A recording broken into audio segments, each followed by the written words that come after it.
Act I of The Cherry Orchard by Anton Chekhov. A room which is still called the nursery.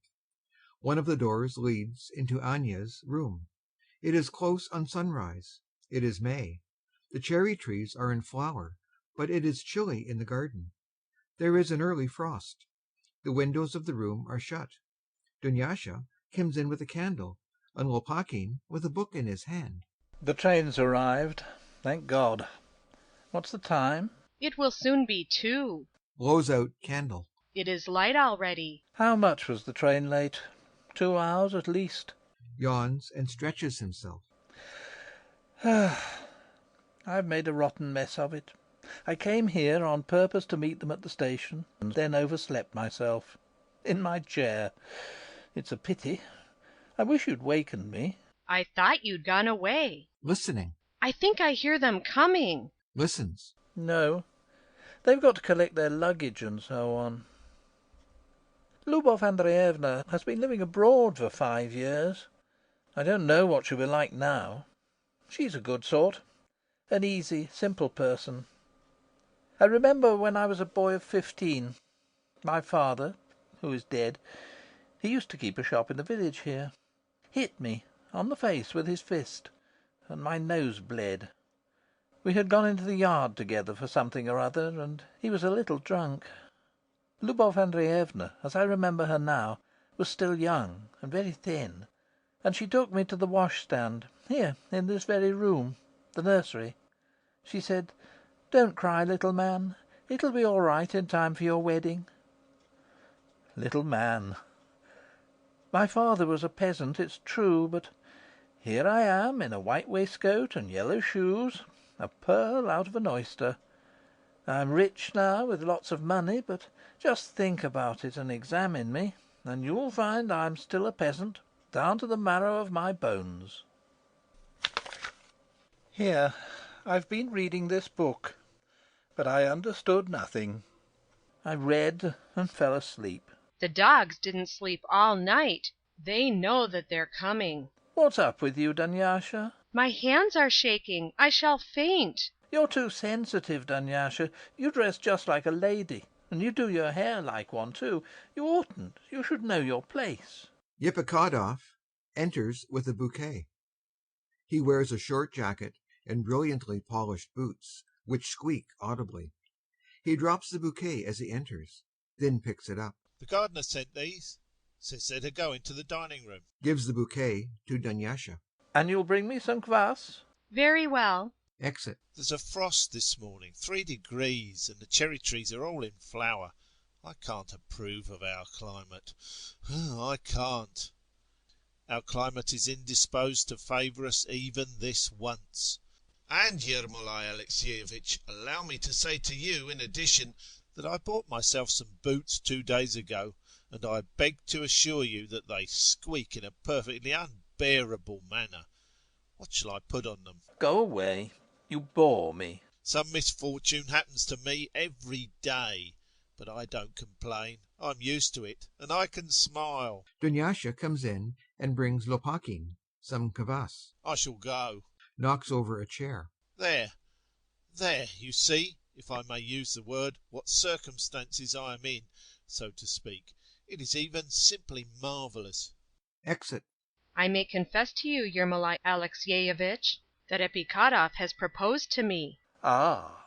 I don't know what to do about it. He's a nice young man, but every now and again when he begins talking, you can't understand a word he's saying.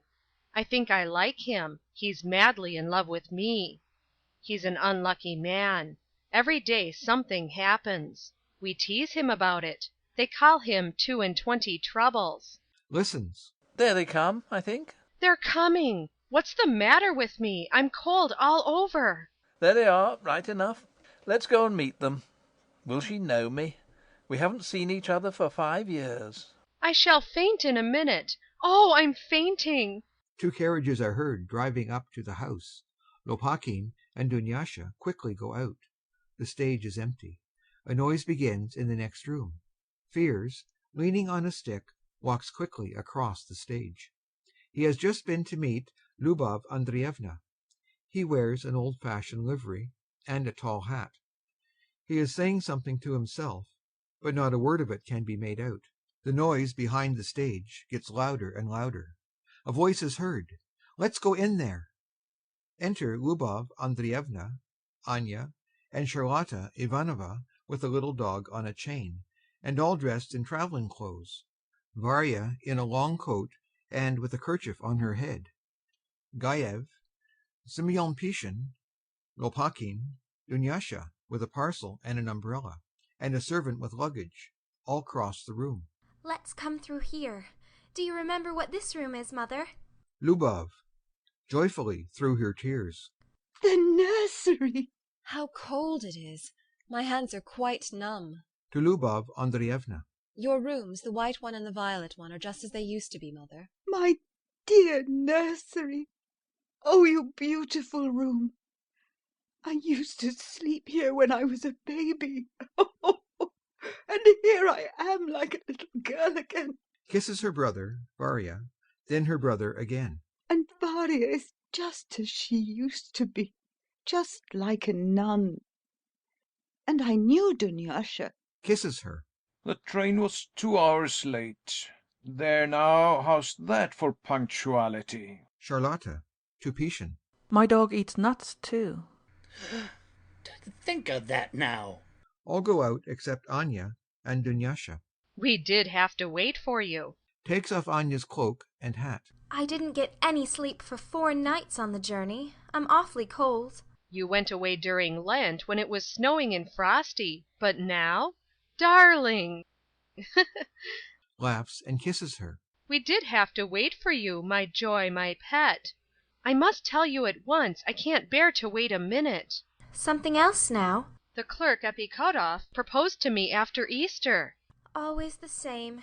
Puts her hair straight. I've lost all my hairpins. She is very tired and even staggers as she walks. I don't know what to think about it. He loves me so much. Looks into her room. In a gentle voice. My room. My windows. As if I'd never gone away. I'm at home.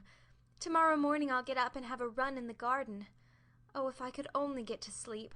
I didn't sleep the whole journey, I was so bothered. Peter Sergeyevich came 2 days ago. Peter! He sleeps in the bathhouse. He lives there.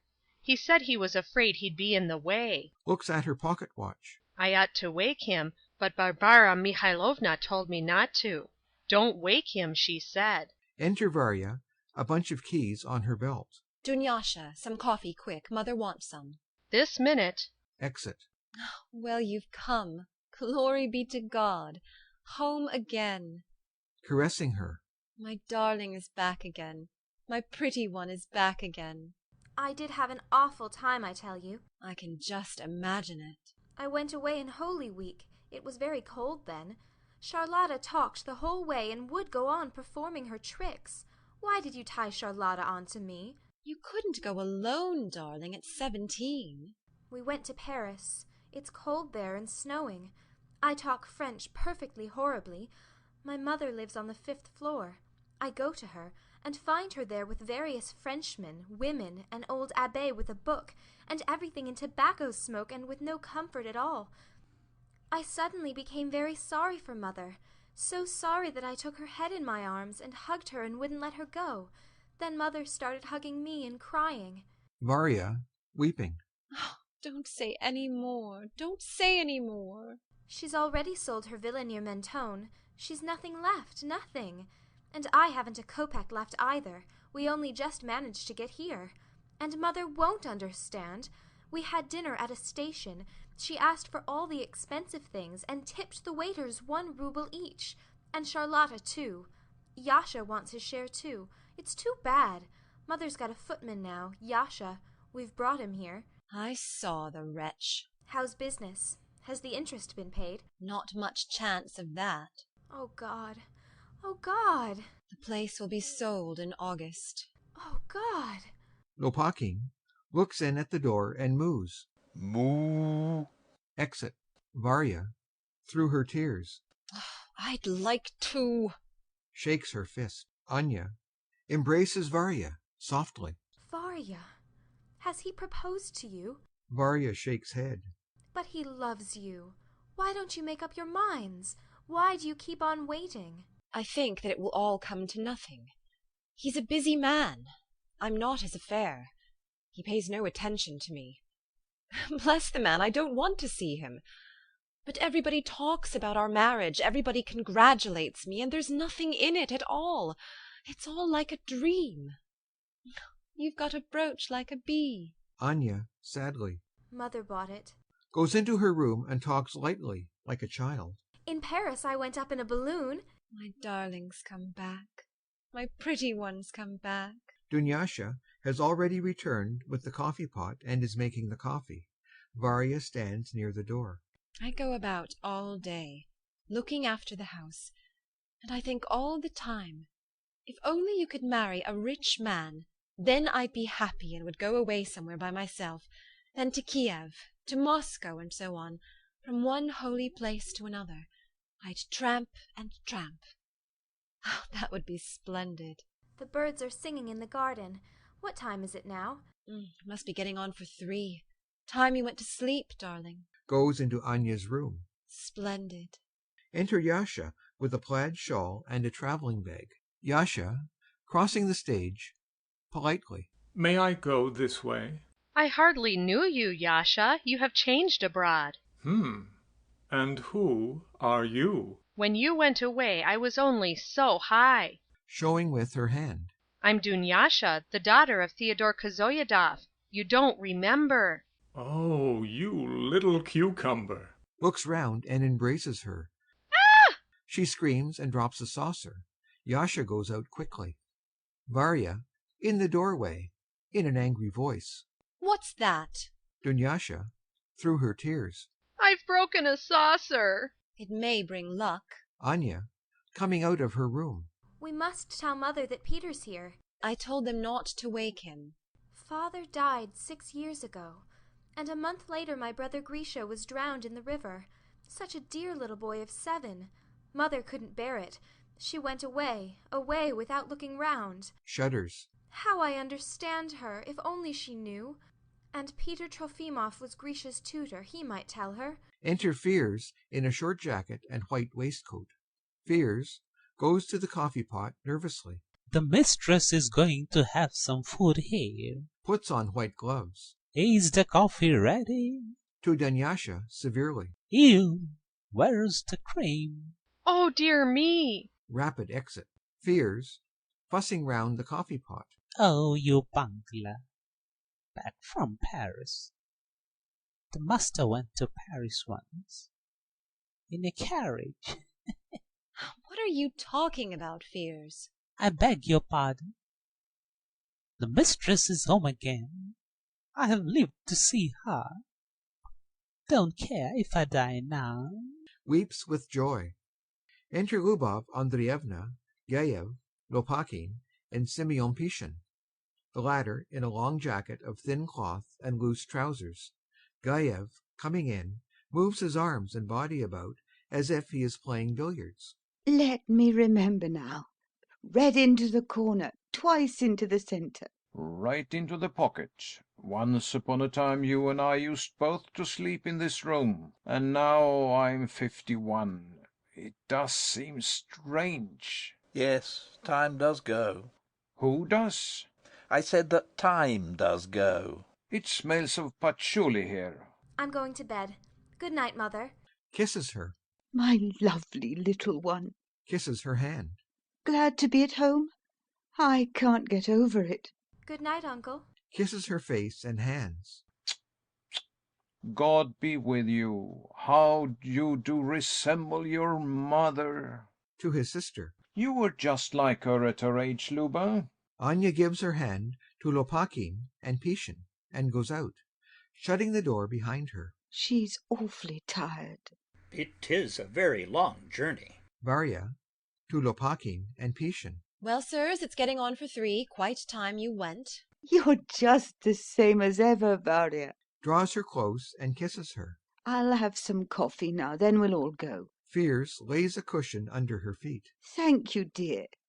I'm used to coffee. I drink it day and night. Thank you, dear old man. Kisses Fears. I'll go and see if they've brought in all the luggage. Exit. Is it really I who am sitting here? I want to jump about and wave my arms. Covers her face with her hands. But suppose I'm dreaming. God knows I love my own country. I love it deeply. I couldn't look out of the railway carriage. I cried so much. Still, I must have my coffee. Thank you, Fiers. Thank you, dear old man. I'm so glad you're still with us. The day before yesterday. He doesn't hear well. I've got to go off to Kharkov by the 5 o'clock train. I'm awfully sorry. I should like to have a look at you, to gossip a little. You're as fine looking as ever. Even finer looking, dressed in Paris fashions. Confound it all. Your brother, Leonid Andreevich, says I'm a snob, a usurer, but that's absolutely nothing to me. Let him talk. Only I do wish you would believe in me as you once did, that your wonderful, touching eyes would look at me as they did before. Merciful God, my father was the serf of your grandfather and your own father, but you more than anybody else, did so much for me once upon a time that I've forgotten everything and love you as if you belonged to my family. And even more. I can't sit still. I'm not in a state to do it. Jumps up and walks about in great excitement. I'll never survive this happiness. You can laugh at me. I'm a silly woman. My dear little cupboard. Kisses cupboard.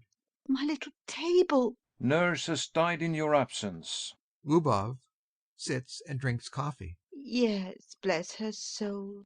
I heard by letter. And Anastasius has died too.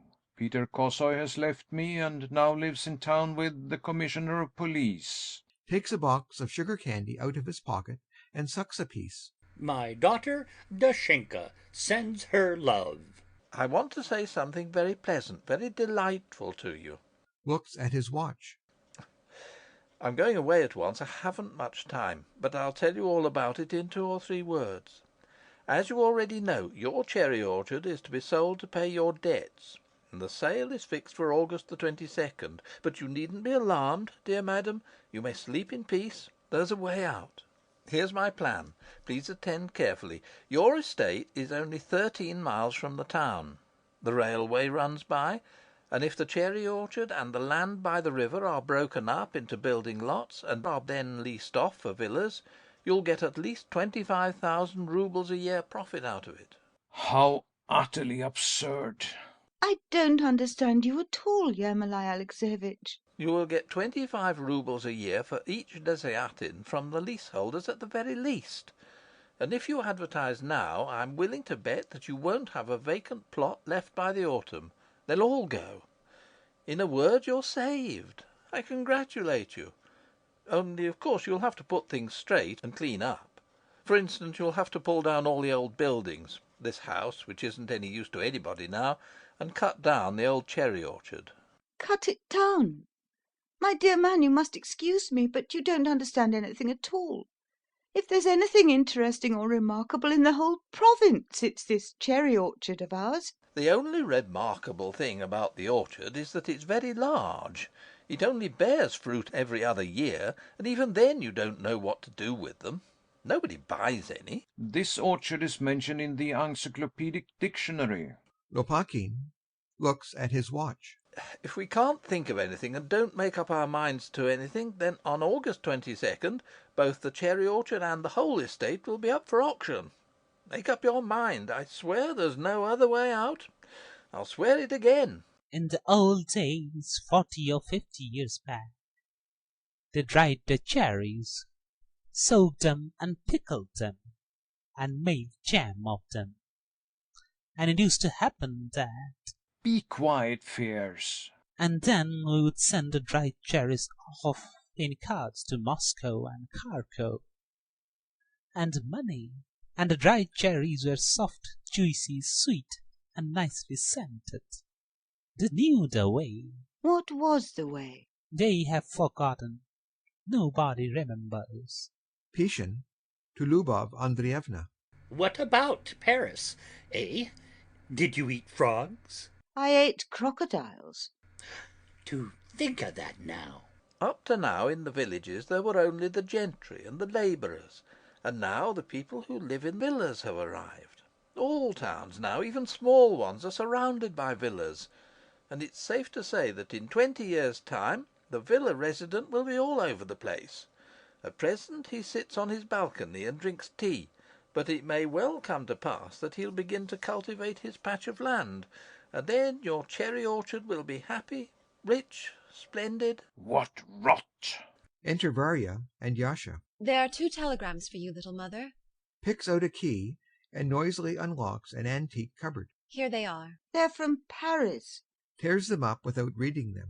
I've done with Paris. And do you know, Luba, how old this case is? A week ago I took out the bottom drawer. I looked and saw figures burnt out in it. That case was made exactly 100 years ago. What do you think of that? What? We could celebrate its jubilee. It hasn't a soul of its own, but still, say what you will, it's a fine bookcase. 100 years? Think of that. Yes, it's a real thing. Handling it. My dear and honored case, I congratulate you on your existence, which has already for more than 100 years been directed towards the bright ideals of good and justice. Your silent call to productive labor has not grown less in the 100 years during which you have upheld virtue and faith in a better future to the generations of our race, educating us up to ideals of goodness and to the knowledge of a common consciousness. Yes? You're just the same as ever, Leon. Gaev, a little confused. Off the white on the right into the corner pocket, red ball goes into the middle pocket. Lopakin looks at his watch.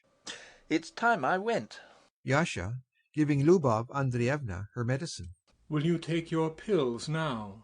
You oughtn't to take medicines, dear madam. They do you neither harm nor good. Give them here, dear madam. Takes the pills, turns them out into the palm of his hand, blows on them, puts them into his mouth, and drinks some kvass. Ah, there. You're off your head. I've taken all the pills. Gormandizer. All laugh. They were here in Easter week, and ate half a pailful of cucumbers. What's he driving at? He's been mumbling away for 3 years. We're used to that. Senile decay. Charlotta Ivanova crosses the stage dressed in white. She is very thin and tightly laced, has a lorgnette at her waist. Excuse me, Charlotta Ivanova, I haven't said how do you do to you yet. Tries to kiss her hand. Charlotta takes her hand away. If you let people kiss your hand, then they'll want your elbow, then your shoulder, and then... My luck's out today. All laugh. Show us a trick, Charlotta Ivanova. Charlotta, do us a trick. It's not necessary. I want to go to bed. Exit. We shall see each other in 3 weeks. Kisses Lubov Andreevna's hand.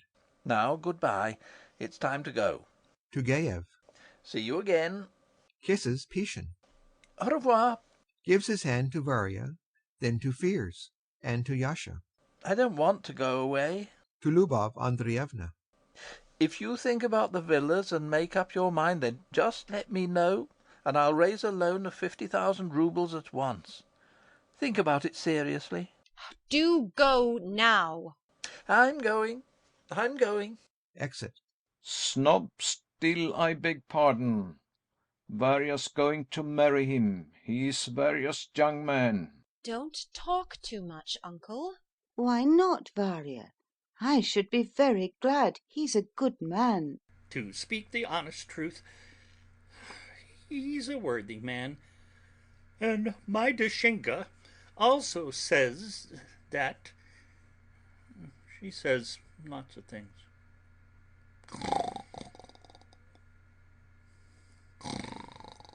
Snores, but wakes up again at once.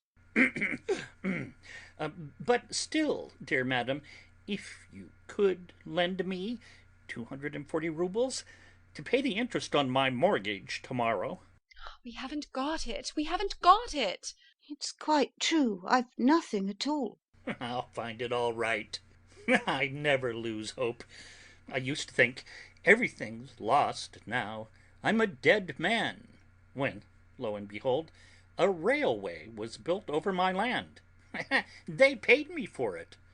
And something else will happen today or tomorrow.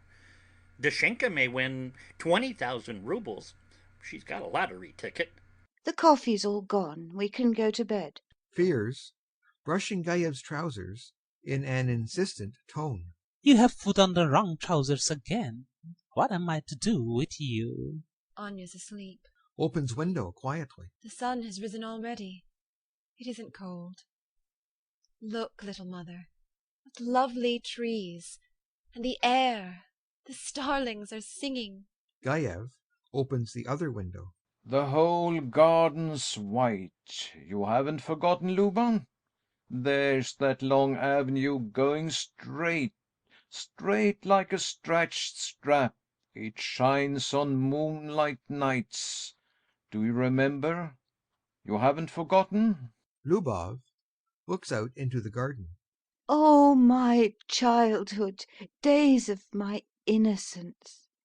In this nursery I used to sleep. I used to look out from here into the orchard.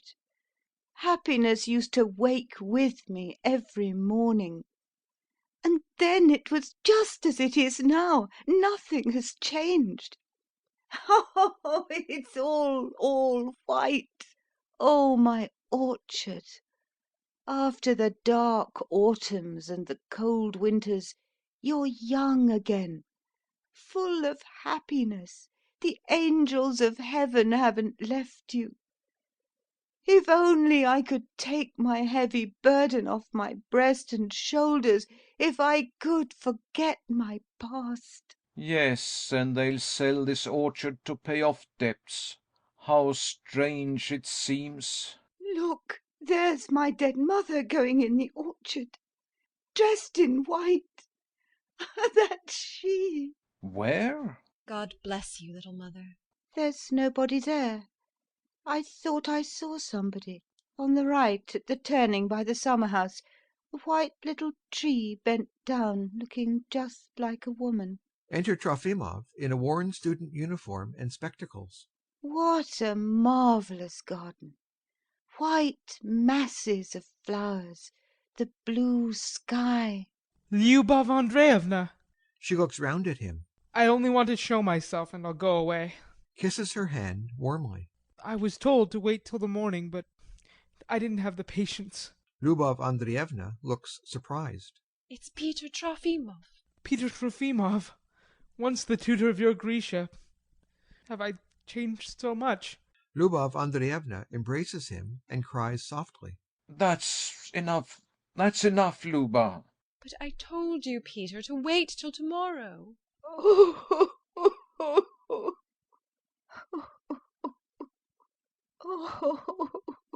my Grisha, my boy.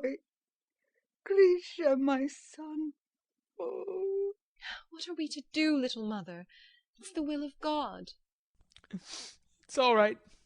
It's all right. My boy's dead. He was drowned. Why, my friend? Anya's asleep in there. I am speaking so loudly, making such a noise. Well, Peter, what's made you look so bad? Why have you grown so old? In the train, an old woman called me a decayed gentleman. You were quite a boy then, a nice little student, and now your hair is not at all thick and you wear spectacles. Are you really still a student? Goes to the door. I suppose I shall always be a student. Lubov kisses her brother, then Varya. Well, let's go to bed. And you've grown older, Leonid. Pishin follows her. Yes, we've got to go to bed. Oh, my gout. I'll stay the night here. If only... Lubov Andreevna, my dear, You could get me 240 roubles tomorrow morning. Still the same story.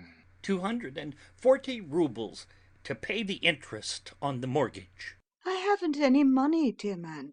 I'll give it back. It's a small sum. Well, then Leonid will give it to you. Let him have it, Leonid. By all means, hold out your hand. Why not? He wants it. He'll give it back. Lubov Andreevna, Trofimov, Pishin, and Fiers go out. Gaev, Varya, and Yasha remain. My sister hasn't lost the habit of throwing money about. To Yasha. Stand off, do. You smell of poultry. You are just the same as ever, Leonid Andreevich. Really? To Varya. What's he saying? To Yasha. Your mother's come from the village. She's been sitting in the servants' room since yesterday and wants to see you. Bless the woman. Shameless man. A lot of use there is in her coming. She might have come tomorrow just as well. Exit. Mother hasn't altered a scrap. She's just as she always was. She'd give away everything if the idea only entered her head. Yes. If there's any illness for which people offer many remedies, you may be sure that particular illness is incurable, I think. I work my brains to their hardest. I've several remedies, very many, and that really means I've none at all. It would be nice to inherit a fortune from somebody. It would be nice to marry our Anya to a rich man. It would be nice to go to Yaroslav and try my luck with my aunt, the countess. My aunt is very, very rich. If only God helped us. Don't cry. My aunt's very rich, but she doesn't like us. My sister, in the first place, married an advocate, not a noble. Anya appears in the doorway. She not only married a man who was not a noble, but she behaved herself in a way which cannot be described as proper. She's nice and kind and charming, and I'm very fond of her. But say what you will in her favor, and you still have to admit that she's wicked. You can feel it in her slightest movements. Anya's in the doorway. Really? It's curious. Something's got into my right eye. I can't see properly out of it.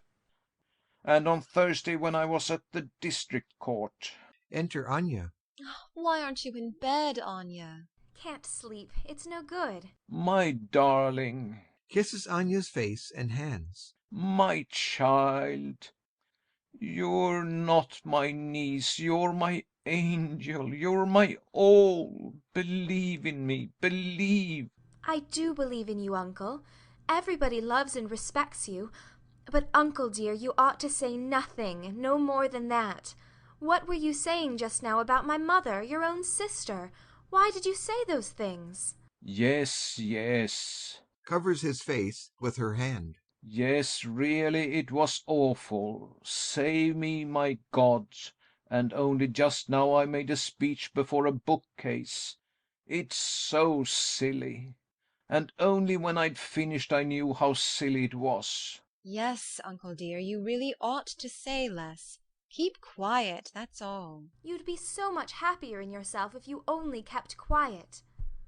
All right, I'll be quiet. Kisses their hands. I'll be quiet, but let's talk business. On Thursday I was in the district court, and a lot of us met there together, and we began to talk of this, that, and the other, and now I think I can arrange a loan to pay the interest into the bank. If only God would help us. I'll go on Tuesday. I'll talk with them about it again. To Varya. Don't howl. To Anya. Your mother will have a talk to Lopakin. He, of course, won't refuse. And when you've rested, you'll go to Yaroslav to the countess, your grandmother. So you see, we'll have 3 irons in the fire, and we'll be safe. We'll pay up the interest, I'm certain. Puts some sugar candy into his mouth. I swear on my honor, on anything you will, that the estate will not be sold.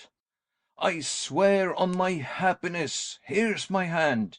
You may call me a dishonorable wretch if I let it go to auction. I swear by all I am. She is calm again and happy. How good and clever you are, uncle. Embraces him. I'm happy now. I'm happy. All's well. Enter Fears. Leonid Andreevich, don't you fear God? When are you going to bed? Soon, soon. You go away, Fears. I'll undress myself. Well, children, bye-bye. I'll give you the details tomorrow, but let's go to bed now. Kisses Anya and Varya. I'm a man of the 80s. People don't praise those years much, but I can still say that I've suffered for my beliefs. The peasants don't love me for nothing, I assure you. We've got to learn to know the peasants. We ought to learn how... You're doing it again, uncle. Be quiet, uncle. Leonid Andreevich. I'm coming. Go to bed now. Off 2 cushions into the middle. I turn over a new leaf. Exit. Fears goes out after him. I'm quieter now. I don't want to go to Yaroslav. I don't like grandmother, but I'm calm now, thanks to uncle. Sits down. Oh, it's time to go to sleep. I'll go. There's been an unpleasantness here while you were away. In the old servants' part of the house, as you know, only the old people live. Little old Yefim and Polya, and Yevstigny and Karp as well. They started letting some tramps or others spend the night there. I said nothing. Then I heard that they were saying that I had ordered them to be fed on peas and nothing else, from meanness, you see. And it was all Yevstigny's doing. Very well, I thought, if that's what the matter is, just you wait. So I call Yevstigny. Oh, he comes. What's this, I say? Yevstigny, you old fool. Looks at Anya. Anya, dear. She's dropped off. Takes Anya's arm. Let's go to bye-bye. Come along. Leads her.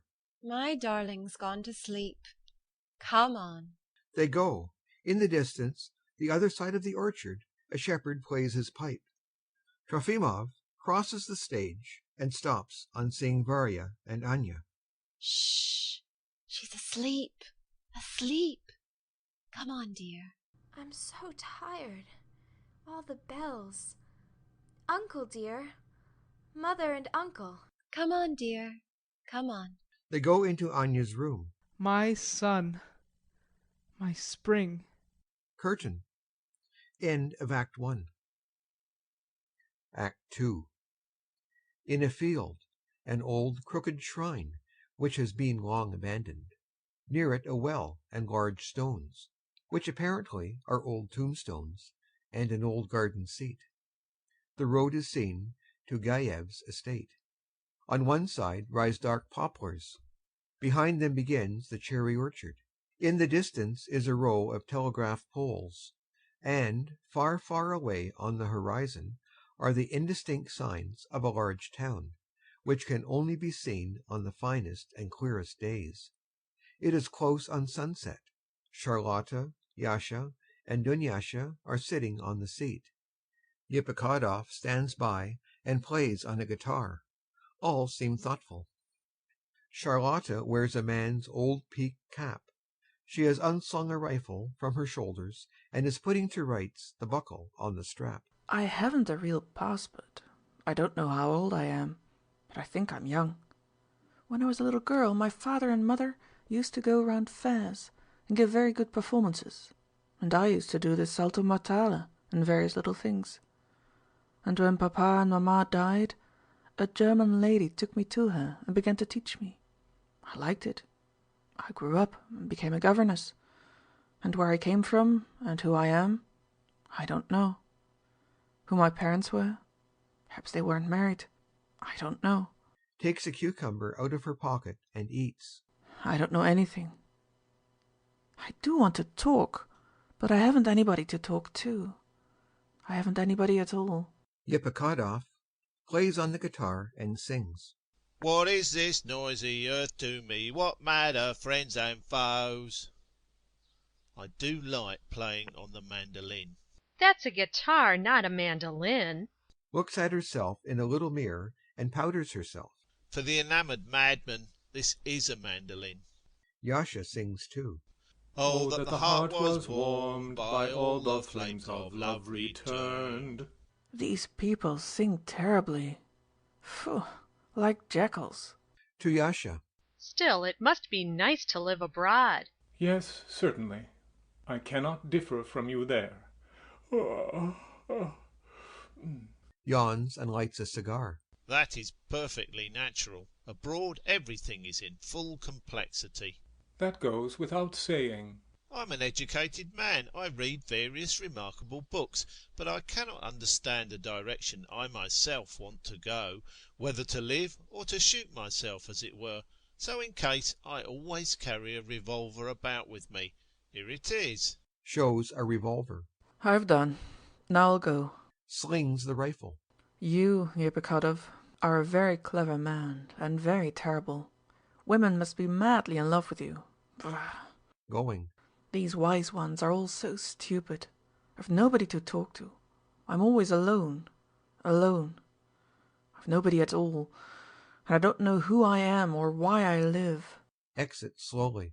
As a matter of fact, independently of everything else, I must express my feeling, among other things, that fate has been as pitiless in her dealings with me as a storm is to a small ship. Suppose, let us grant, I am wrong, then why did I wake up this morning, to give an example, and behold an enormous spider on my chest like that? Shows with both hands. And if I do drink some kvass, why is it that there is bound to be something of the most indelicate nature in it, such as a beetle? Have you read Buckle? I should like to trouble you, Avdotya Fedorovna, for 2 words. Say on. I should prefer to be alone with you. Very well. Only first bring me my little cloak. It's by the cupboard. It's a little damp here. Very well, I'll bring it. Now I know what to do with my revolver. Takes guitar and exits, strumming. 22 troubles. A silly man between you, me, and the gatepost. I hope to goodness he won't shoot himself. I'm so nervous. I'm worried. I went into service when I was quite a little girl, and now I'm not used to common life, and my hands are white, white as a lady's. I'm so tender and so delicate now, respectable and afraid of everything. I'm so frightened. And I don't know what will happen to my nerves if you deceive me, Yasha. Kisses her. Little cucumber. Of course, every girl must respect herself. There's nothing I dislike more than a badly behaved girl. I'm awfully in love with you. You're educated. You can talk about everything. Oh, yes. I think this. If a girl loves anybody, then that means she's immoral. It's nice to smoke a cigar out in the open air. Somebody's coming. It's the mistress and people with her. Dunyasha embraces him suddenly. Go to the house as if you'd been bathing in the river.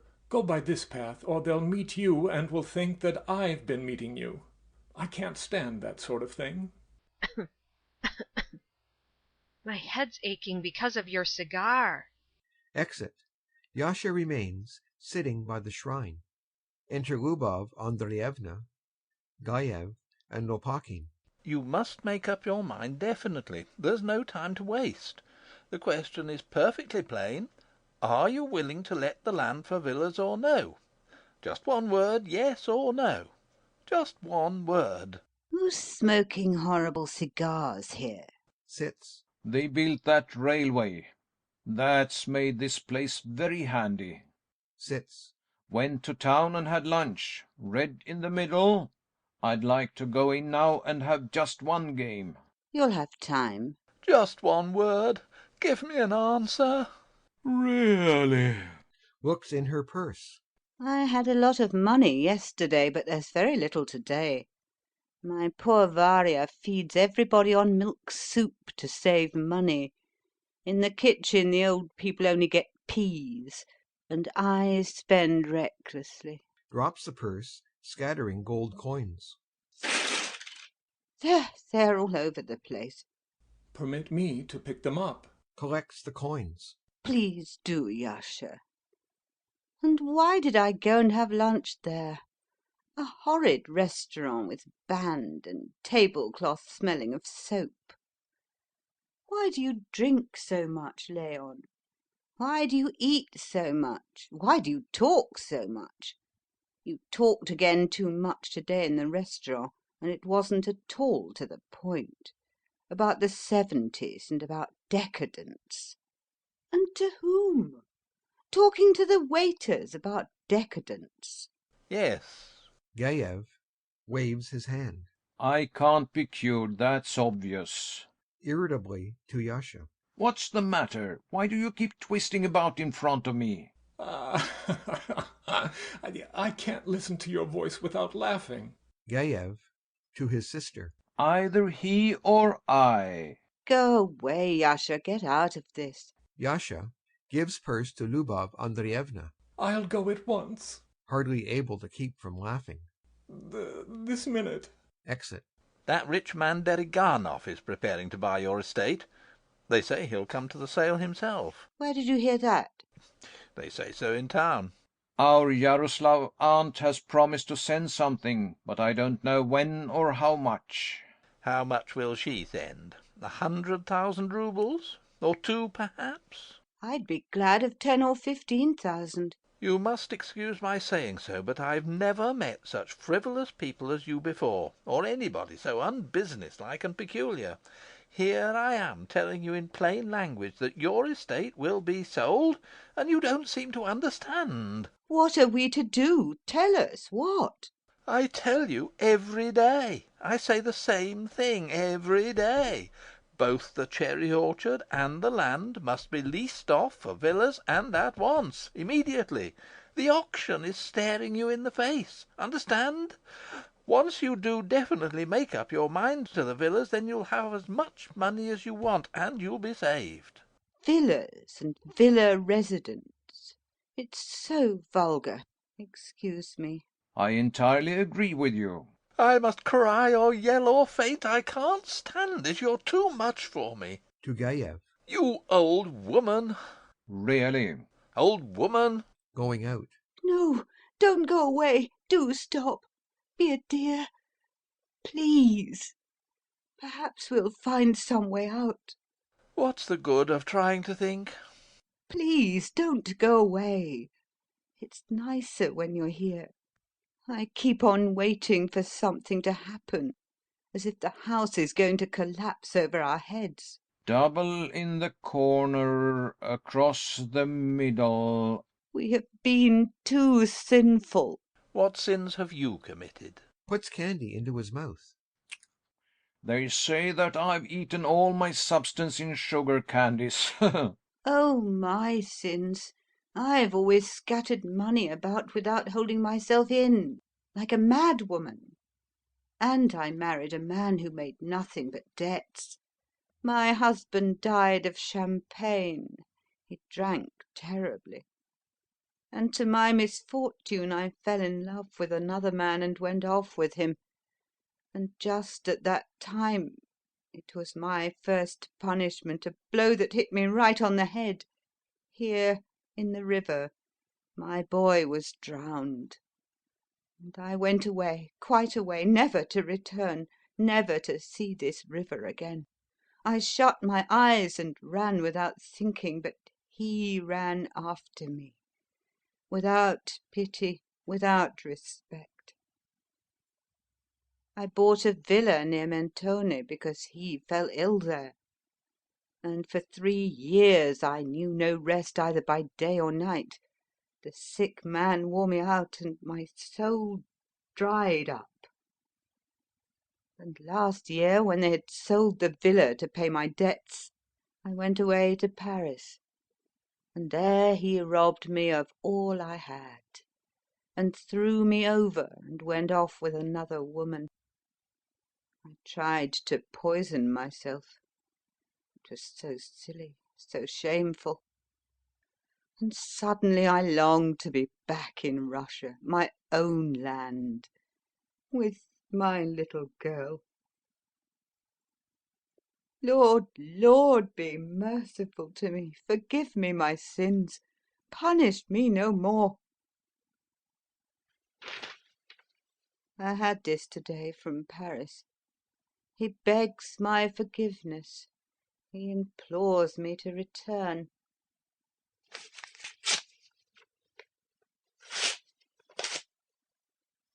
Don't I hear music?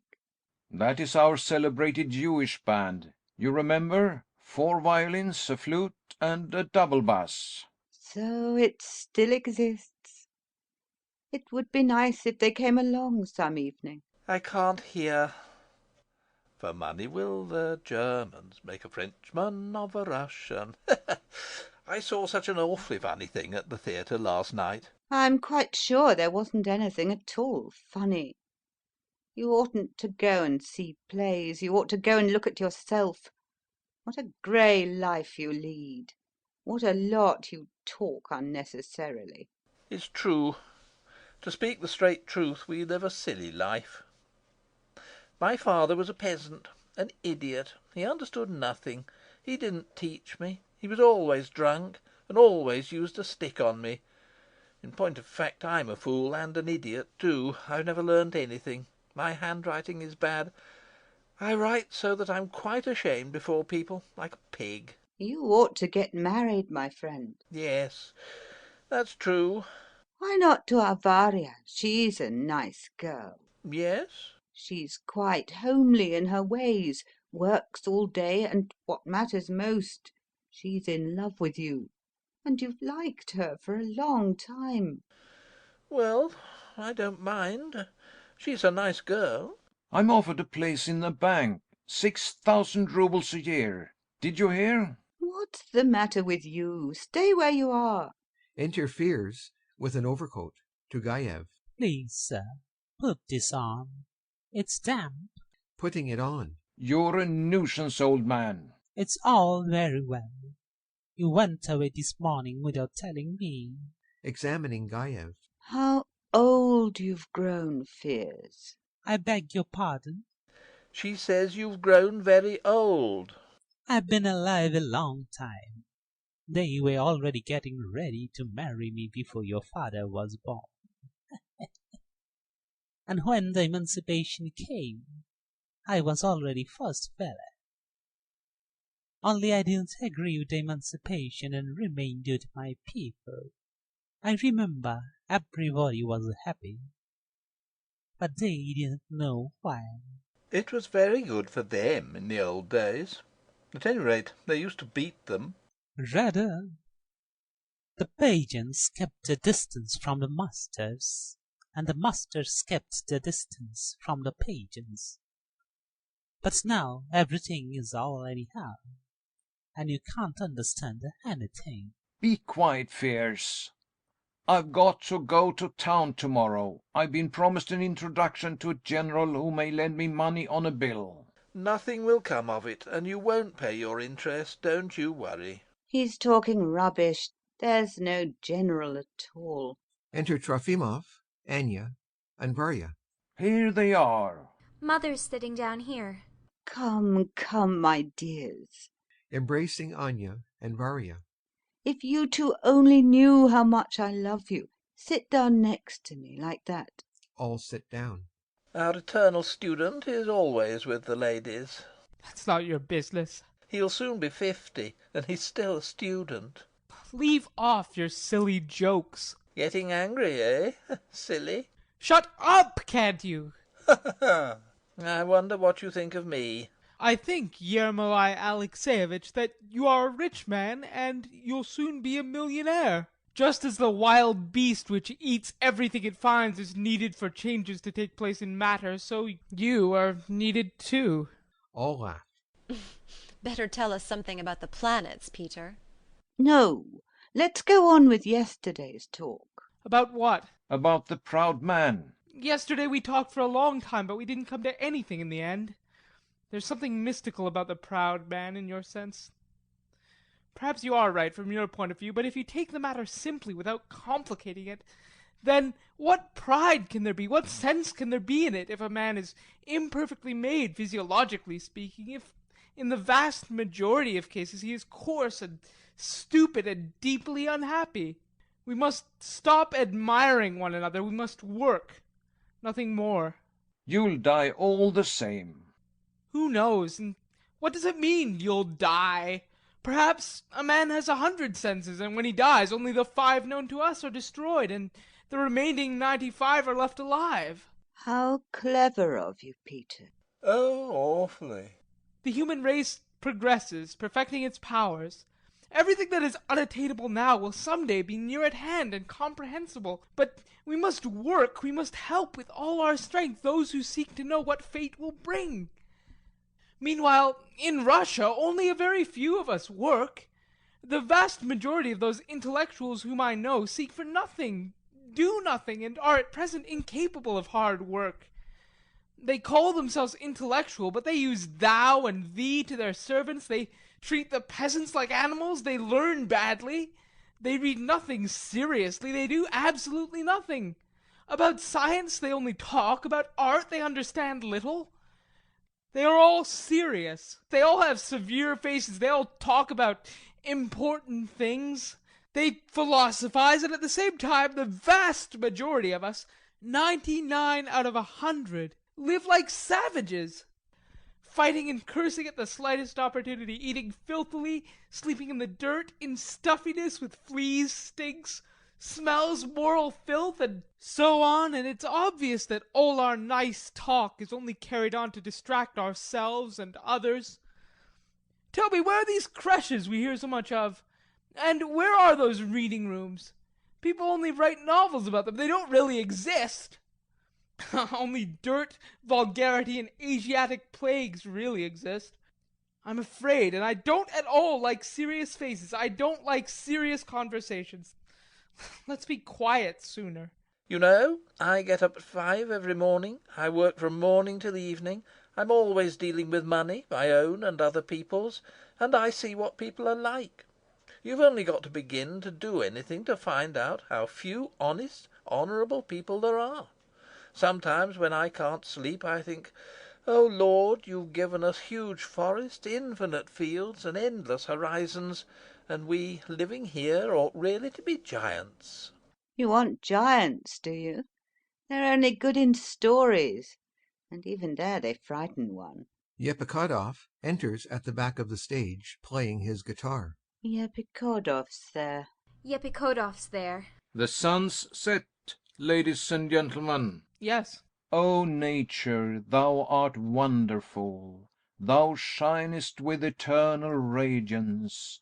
O beautiful and indifferent one, thou whom we call mother, thou containest in thyself existence and death. Thou livest and destroyest. Uncle, dear. Uncle, you're doing it again. You'd better double the red into the middle. I'll be quiet, I'll be quiet. They all sit thoughtfully. It is quiet. Only the mumbling of fears is heard. Suddenly a distant sound is heard as if from the sky, the sound of a breaking string, which dies away sadly. What's that? I don't know. It may be a bucket fallen down a well somewhere. But it's some way off. Or perhaps it's some bird, like a heron. Or an owl. It's unpleasant, somehow. Before the misfortune the same thing happened. An owl screamed, and the samovar hummed without stopping. Before what misfortune? Before the emancipation. You know, my friends, let's go in. It's evening now. To Anya. You've tears in your eyes. What is it, little girl? Embraces her. It's nothing, Mother. Someone's coming. Enter a tramp in an old white peaked cap and overcoat. He is a little drunk. Excuse me. May I go this way, straight through to the station? You may. Go along this path. I thank you from the bottom of my heart. Lovely weather. My brother, my suffering brother, come out on the Volga, you whose groans... To Varya. Mademoiselle, please give a hungry Russian 30 kopecks. Varya screams, frightened. There's manners everybody's got to keep. Take this. Here you are. Feels in her purse. There's no silver. It doesn't matter. Here's gold. I'm deeply grateful you.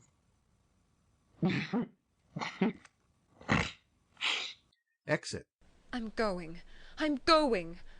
Oh, little mother, at home there's nothing for the servants to eat, and you gave him gold. What is to be done with such a fool as I am? At home I'll give you everything I've got. Yermolai Alexievich, lend me some more. Very well. Let's go, it's time. And Varya, we've settled your affair. I congratulate you.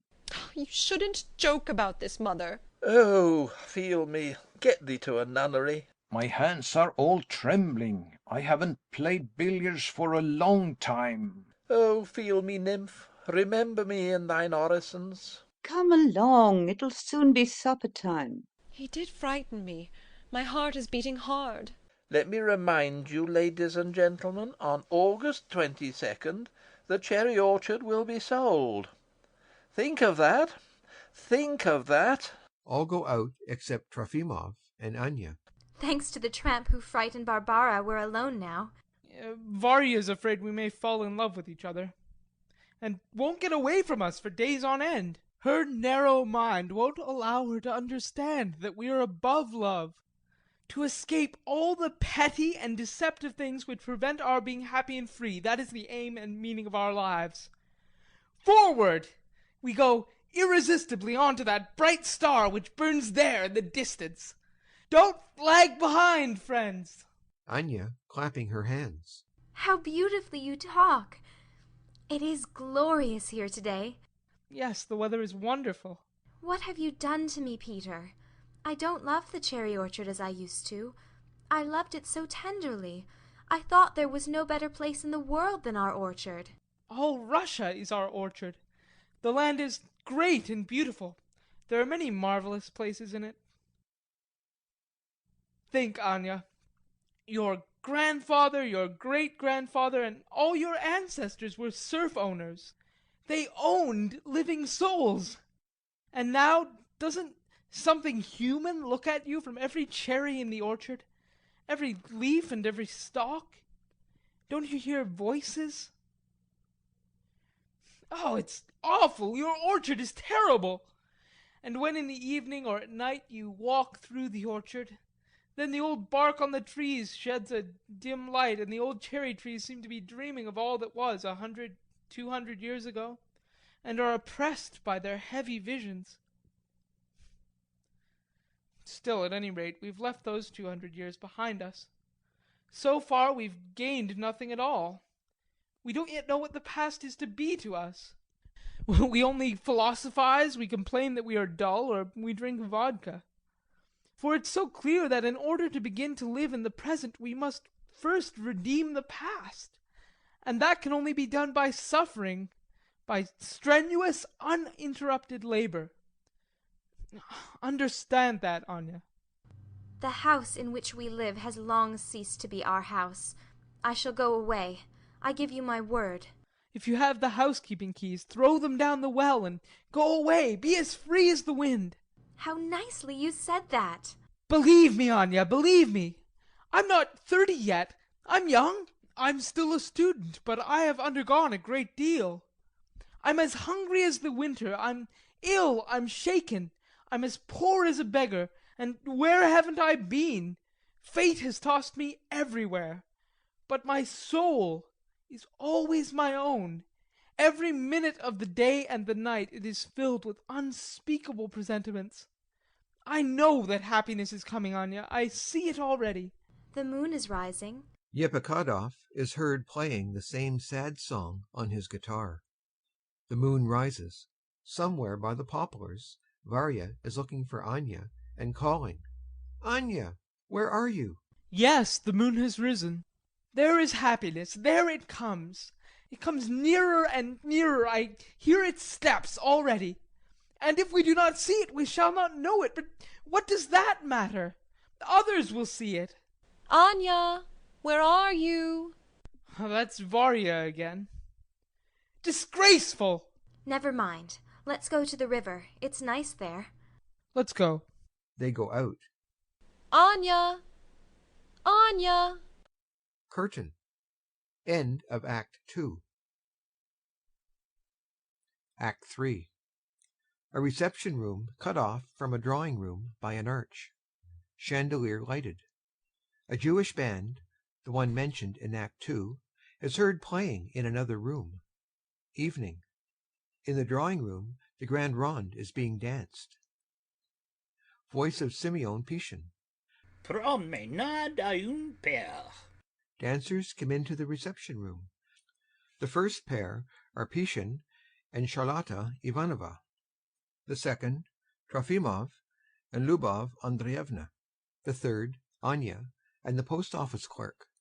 The fourth, Varya and the station master, and so on. Varya is crying gently and wipes away her tears as she dances. Dunyasha is in the last pair. They go off into the drawing room, Pishin shouting, Grand rond, balancez.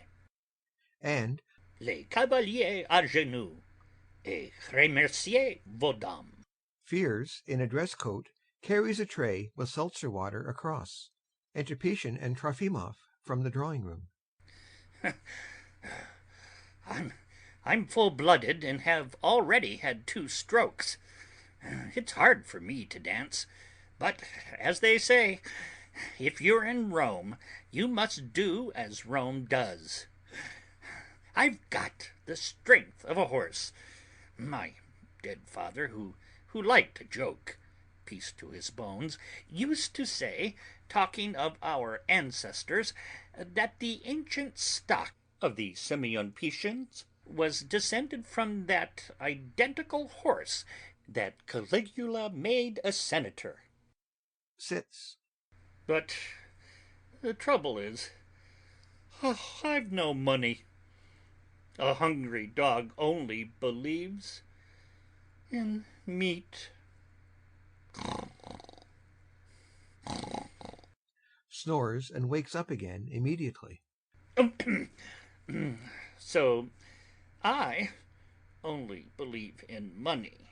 Yes, there is something equine about your figure. Well, a horse is a fine animal. You can sell a horse. Billiard playing can be heard in the next room. Varya appears under the arch. Madame Lopakin! Madame Lopakin! Decayed gentleman. Yes, I am a decayed gentleman, and I'm proud of it. We've hired the musicians, but how are they to be paid? Exit to Pishin. If the energy which you, in the course of your life, have spent in looking for money to pay interest had been used for something else, then I believe, after all, you'd be able to turn everything upside down. Nietzsche, a philosopher, a very great, a most celebrated man, a man of enormous brain, says in his books that you can forge banknotes. And have you read Nietzsche? Well, Dashinka told me. Now, I'm in such a position, I wouldn't mind forging them. I've got to pay 310 rubles the day after tomorrow. I've got 130 already. Feels his pockets nervously. I've lost the money. The money's gone. Where's the money? Here it is, behind the lining. I even began to perspire. Enter Lubov Andreevna and Charlotta Ivanova.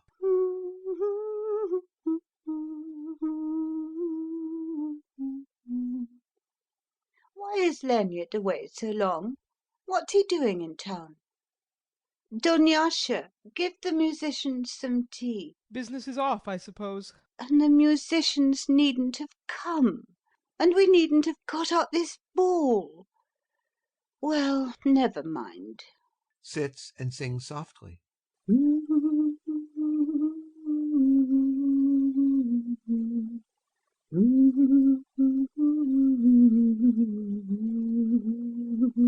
Charlotta gives a pack of cards to Pishin. Here's a pack of cards. Think of any one card you like. I've thought of one. Now shuffle. All right, now, give them here. Oh, my dear Mr. Pishin. 1, 2, 3. Now look, and you'll find it in your coat-tail pocket. Patience takes a card out of his coat-tail pocket. 8 of spades. Quite right. Think of that now. Charlotta holds the pack of cards on the palm of her hand. To Trofimov. Now tell me quickly, what's the top card? Well, the Queen of Spades. Right. To Patience. Well now, what card's on top? Ace of hearts. Right. Claps her hands. The pack of cards vanishes. How lovely the weather is today. A mysterious woman's voice answers her, as if from under the floor. Oh, yes, it's lovely weather, madame. You are so beautiful. You are my ideal. Voice. You, madame, please me very much, too. Station master applauds. Madame Ventriloquist, bravo! Think of that now. Delightful Charlotte Ivanovna. Oh, I'm simply in love. In love? Shrugging her shoulders. Can you love? Guter Mensch, aber schlechter Musikant. Trofimov slaps Patience on the shoulder. Oh, you horse! Attention, please. Here's another trick. Takes a shawl from a chair. Here's a very nice blade shawl. I'm going to sell it. Shakes it. Won't anybody buy it? Think of that now. 1, 2, 3. She quickly lifts up the shawl, which is hanging down. Anya is standing behind it. She bows and runs to her mother, hugs her, and runs back to the drawing-room amid general applause. Bravo! Bravo! Once again. 1, 2, 3. Lifts the shawl. Varya stands behind it and bows. Think of that now. The end. Throws the shawl at Patience, curtsies, and runs into the drawing-room. Patience runs after her. Little wretch! What? Would you? Exit. Leonid hasn't come yet. I don't understand what he's doing so long in town. Everything must be over by now. The estate must be sold, or if the sale never came off, then why does he stay so long? Uncle has bought it. I'm certain of it. Oh, yes. Grandmother sent him her authority for him to buy it in her name and transfer the debt to her. She's doing it for Anya, and I'm certain that God will help us and Uncle will buy it. Grandmother sent 15,000 roubles from Yaroslav to buy the property in her name. She won't trust us. And that wasn't even enough to pay the interest. Covers her face with her hands. My fate will be settled today. My fate. Trofimov, teasing Varya. Madame Lopakhin? Eternal student! He's already been expelled twice from the university. Why are you getting angry, Varya? He's teasing you about Lopakhin. Well, what of it? You can marry Lopakhin if you want to. He's a good, interesting man. You needn't if you don't want to. Nobody wants to force you against your will, my darling. I do look at the matter seriously, little mother, to be quite frank. He's a good man, and I like him. Then marry him. I don't understand what you're waiting for. I can't propose to him myself, little mother. People have been talking about him to me for 2 years now, but he either says nothing or jokes about it. I understand. He's getting rich. He's busy. He can't bother about me. If I had some money, even a little, even only 100 roubles, I'd throw up everything and go away. I'd go into a convent. How nice. A student ought to have sense. How ugly you are now, Peter. How old you've grown. But I can't go on without working, little mother. I want to be doing something every minute. Enter Yasha. Yepikodov's broken a billiard cue. Exit. Why is Yepikodov here? Who said he could play billiards? I don't understand these people. Exit. Don't tease her, Peter. You see that she's quite unhappy without that. She takes too much on herself. She keeps on interfering in other people's business. The whole summer she's given no peace to me or to Anya. She's afraid we'll have a romance all to ourselves. What has it to do with her? As if I'd ever given her grounds to believe I'd stoop to such vulgarity. We're above love.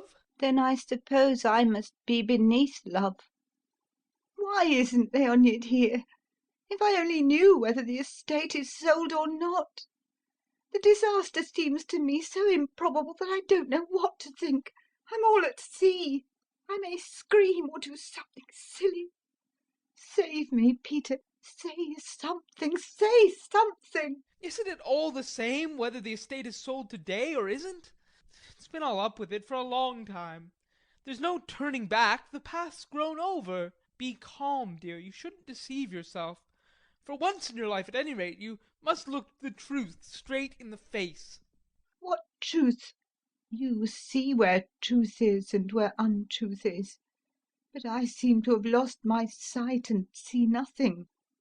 You boldly settle all important questions, but tell me, dear, isn't it because you're young? Because you haven't had time to suffer till you settled a single one of your questions? You boldly look forward. Isn't it because you cannot foresee or expect anything terrible? Because so far life has been hidden from your young eyes? You are bolder, more honest, deeper than we are. But think only, be just a little magnanimous and have mercy on me. I was born here. My father and mother lived here. My grandfather too. I love this house. I couldn't understand my life without that cherry orchard. And if it really must be sold, sell me with it. My son was drowned here. Have pity on me, good, kind man. You know I sympathize with all my soul. Yes, but it ought to be said differently, differently. Takes another handkerchief. A telegram falls on the floor. I'm so sick at heart today you can't imagine. Here it's so noisy, my soul shakes at every sound. I shake all over and I can't go away by myself. I'm afraid of the silence. Don't judge me harshly, Peter. I loved you as if you belonged to my family. I'd gladly let Anya marry you, I swear it. Only, dear, you ought to work. Finish your studies. You don't do anything. Only fate throws you about from place to place. It's so odd. Isn't it true? Yes? And you ought to do something to your beard to make it grow better. You are funny. Trofimov, picking up telegram. I don't want to be a Beau Brummel. This telegram's from Paris. I get one every day. Yesterday and today. That wild man is ill again. He's bad again. He begs for forgiveness and implores me to come, and I really ought to go to Paris to be near him. You look severe, Peter, but what can I do, my dear? What can I do? He's ill, he's alone, unhappy, and who's to look after him? Who's to keep him away from his errors, to give him his medicine punctually? And why should I conceal it and say nothing about it? I love him, that's plain. I love him, I love him. That love is a stone round my neck. I'm going with it to the bottom, but I love that stone and can't live without it. Don't think badly of me, Peter. Don't say anything to me. Don't say... For God's sake, forgive my speaking candidly, but that man has robbed you. No, no, no, you oughtn't to say that. Stops her ears. But he's a wretch. You alone don't know it. He's a petty thief, a nobody. You're 26 or 27 and still a schoolboy of the second class. Why not? You ought to be a man. At your age you ought to be able to understand those who love. And you ought to be in love yourself. You must fall in love. Yes, yes, you aren't pure. You're just a freak, a queer fellow, a funny growth. What is she saying? I'm above love. You're not above love. You're just what our Fiers calls a bungler. Not to have a mistress at your age. This is awful. What is she saying? goes quickly up into the drawing-room, clutching his head. Awful! I can't stand it! I'll go away. Exit, but returns at once. All is over between us. Exit. Peter, wait! Silly man, I was joking. Peter! Somebody is heard going out and falling downstairs noisily. Anya and Varya scream. Laughter is heard immediately. What's that? Anya comes running in, laughing. Peter's fallen downstairs. Runs out again. This Peter's a marvel. The station master stands in the middle of the drawing-room and recites The Magdalene by Tolstoy. He is listened to, but he has only delivered a few lines when a waltz is heard from the front room, and the recitation is stopped. Everybody dances. Trofimov, Anya, Varya, and Lubov Andreevna come in from the front room. Well, Peter, you pure soul, I beg your pardon. Let's dance. She dances with Peter. Anya and Varya dance. Fiers enters and stands his stick by a side door. Yasha has also come in and looks on at the dance. Well, grandfather? I am not well. At our ball some time back, generals and barons and admirals used to dance. And now we send for post office clerks and a station master, and even they come as a favor. I am very weak. The dead master, the grandfather, used to give everybody sealing wax when anything was wrong. I have taken sealing wax every day for 20 years and more. Perhaps that's why I still live. I'm tired of you, grandfather. If you'd only hurry up and kick the bucket. Oh, you bungler. Trofimov and Lubov Andreevna dance in the reception room, then into the sitting room. Merci, I'll sit down. Sits. I'm tired. Enter Anya. Somebody in the kitchen was saying just now that the cherry orchard was sold today. Sold to whom? He didn't say to whom. He's gone now. Dances out into the reception room with Trofimov. Some old man was chattering about it a long time ago. A stranger. And Leonid Andreevich isn't here yet. He hasn't come. He's wearing a light demisation overcoat. He'll catch cold. Oh, these young fellows. I'll die of this. Go and find out, Yasha, to whom it's sold. Oh, but he's been gone a long time, the old man. Why do you laugh? What are you glad about? Yepikodov's too funny. He's a silly man. 22 troubles. Fiers, if the estate is sold, where will you go? I'll go wherever you order me to go. Why do you look like that? Are you ill? I think you ought to go to bed. Yes. I'll go to bed. And who will hand things round and give orders without me? I have the whole house on my shoulders. Lyubov Andreevna, I want to ask a favor of you, if you'll be so kind. If you go to Paris again, then please take me with you. It's absolutely impossible for me to stop here. What's the good of talking about it? You see for yourself that this is an uneducated country with an immoral population, and it's so dull. The food in the kitchen is beastly, and here's this Fiers walking about mumbling various inappropriate things.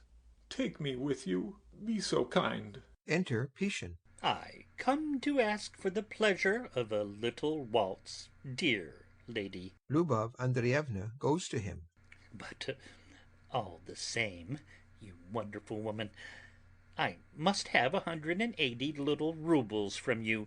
I must. They dance. 180 little roubles. They go through into the drawing room. Oh, will you understand my soul's deep restlessness? In the drawing room, a figure in a grey top hat and in baggy check trousers is waving its hands and jumping about. There are cries of "Bravo, Charlotta Ivanovna!" Dunyasha stops to powder her face. The young mistress tells me to dance. There are a lot of gentlemen, but few ladies. and my head goes round when I dance, and my heart beats, Fiers Nikolaevich.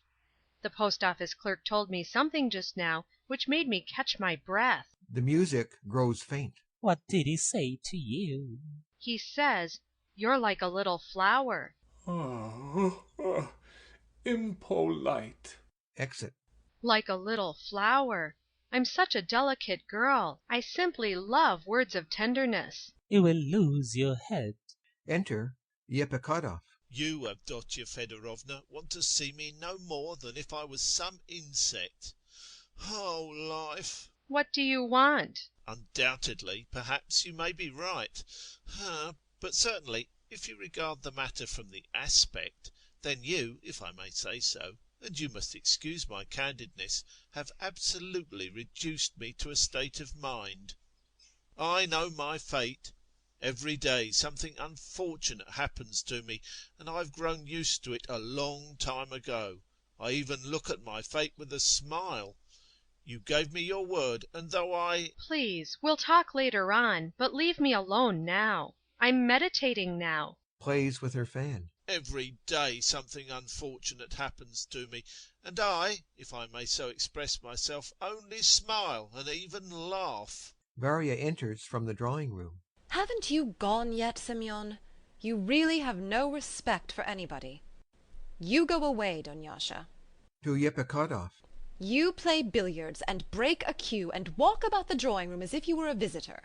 You cannot, if I may say so, call me to order. I'm not calling you to order. I'm only telling you. You just walk about from place to place and never do your work. Goodness only knows why we keep a clerk. Whether I work or walk about or eat or play billiards is only a matter to be settled by people of understanding and my elders. You dare to talk to me like that? You dare? You mean that I know nothing? Get out of here this minute. I must ask you to express yourself more delicately. Get out this minute. Get out. He goes to the door. She follows.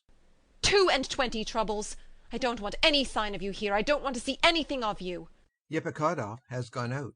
His voice can be heard outside. I'll make a complaint against you. What? Coming back? Snatches up the stick left by Fiers by the door. Go. Go. Go. I'll show you. Are you going? Are you going? Well, then take that. She hits out as Lopakhin enters. Much obliged. I'm sorry. Never mind. I thank you for my pleasant reception. It isn't worth any thanks. Walks away, then looks back and asks gently. I didn't hurt you, did I? No, not at all. There'll be an enormous bump, that's all. Voices from the drawing-room. Lopakhin's returned. Yermolai Alexeyevich. Now we'll see what there is to see, and hear what there is to hear. Kisses Lopakhin. You smell of cognac, my dear, my soul. And we're all having a good time. Enter Lubov Andreevna. Is that you, Yermolai Alexeyevich? Why were you so long? Where's Leonid? Leonid Andreevich came back with me. He's coming. Well, what? Is it sold? Tell me. Lopakhin, confused, afraid to show his pleasure. The sale ended up at 4 o'clock. We missed the train and had to wait till 9:30. Oh, my head's going round a little. Enter Gaev. In his right hand he carries things he has bought. With his left he wipes away his tears. Leon, what's happened? Leon, well? Quick, for the love of God! Gaev says nothing to her, only waves his hand. To Fiers, weeping. Here, take this. Here are anchovies, herrings from Ketch. I've had no food today. I've had a time. The door from the billiard room is open.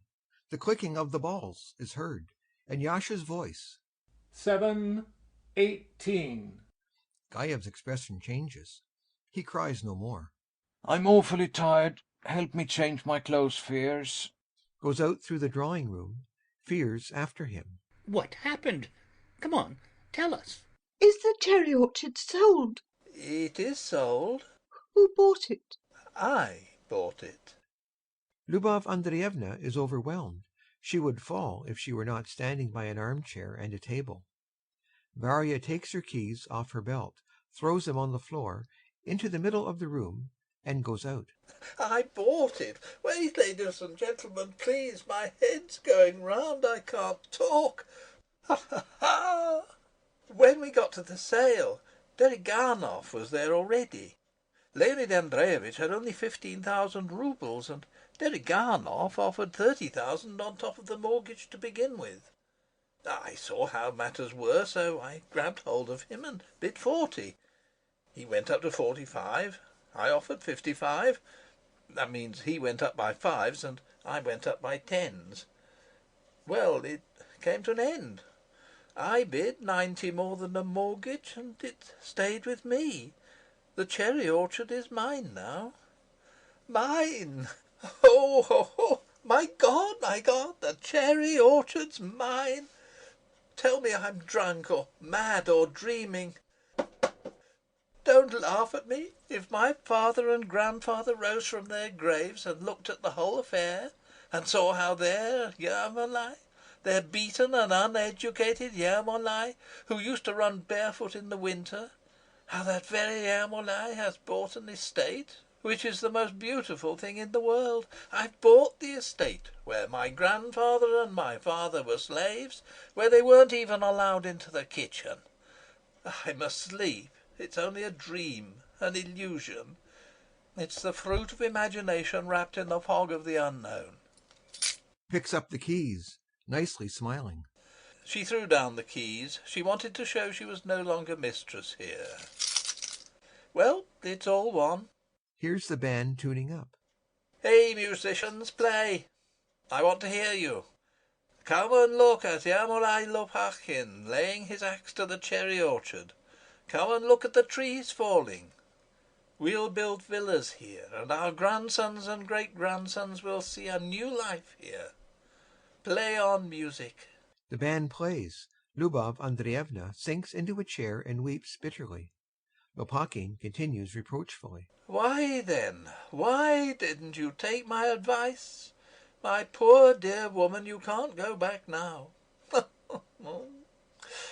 Oh, if only the whole thing was done with. If only our uneven, unhappy life were changed. Pishin takes his arm. She's crying. Let's go into the drawing room and leave her by herself. Come on. Takes his arm and leads him out. What's that? Bandsman, play nicely. Go on. Do just as I want you to. The new owner, the owner of the cherry orchard is coming. He accidentally knocks up against a little table and nearly upsets the candelabra. I can pay for everything. Exit with Pishin. In the reception room and the drawing room, nobody remains except Lubov Andreevna, who sits huddled up and weeping bitterly. The band plays softly. Anya and Trofimov come in quickly. Anya goes up to her mother and goes on her knees in front of her. Trofimov stands at the drawing room entrance.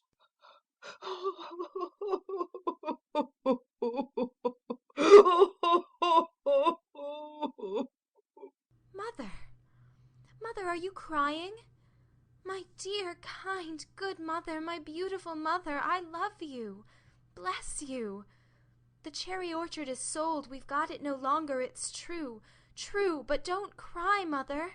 You've still got your life before you. You've still your beautiful, pure soul. Come with me. Come, dear, away from here. Come.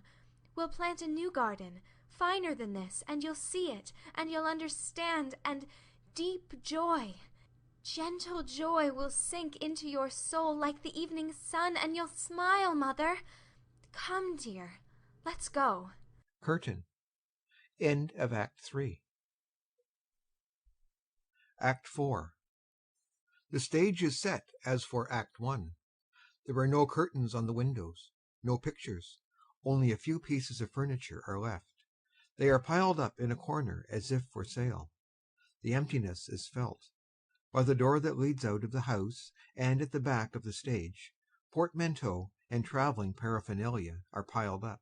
The door on the left is open. The voices of Varya, and Anya can be heard through it. Lopakin stands and waits. Yasha holds a tray with little tumblers of champagne. Outside, Yepikhodov is tying up a box. Voices are heard behind the stage. The peasants have come to say goodbye. The voice of Gaev is heard. Thank you, brothers, thank you. The common people have come to say goodbye. I am of the opinion, Yermolai Alexeyevich, that they're good people, but they don't understand very much. The voices die away. Lubov Andreevna and Gaev enter. She is not crying, but is pale, and her face trembles. She can hardly speak. You gave them your purse, Luba. You can't go on like that. You can't. I couldn't help myself. I couldn't. They go out. Lopakin, in the doorway, calling after them. Please, I ask you most humbly, just a little glass to say good-bye. I didn't remember to bring any from town, and I only found one bottle at the station.